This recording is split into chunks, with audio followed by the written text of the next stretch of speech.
Efesius bab 1 ayat 4.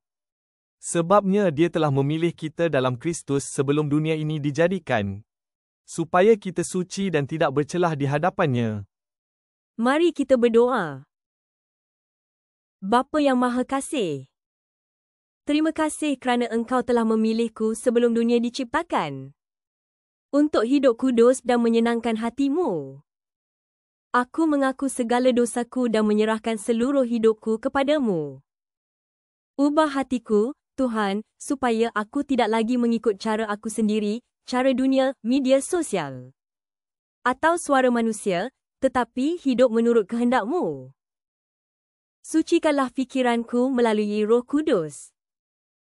Tolong aku, ya Tuhan, untuk menundukkan segala pemikiran yang menyesatkan kepada kuasa-Mu. Tuhan dan penyelamatku. Aku mahu melepaskan diri daripada segala kejahatan, keegoan, kedengkian, kecemburuan, ketamakan, kesombongan, ketidakampunan, dan sikap yang tidak menghormati orang lain. Biarlah aku berakar dalam kasih-Mu. Tinggallah dalamku, dan ajar aku mengasihi satu sama lain dengan hati yang tulus. Terima kasih atas darah Yesus dan Roh Kudus yang menyucikan aku. Kini, aku milik-Mu sepenuhnya. Engkaulah Raja hatiku. Dalam nama Yesus aku berdoa. Amin.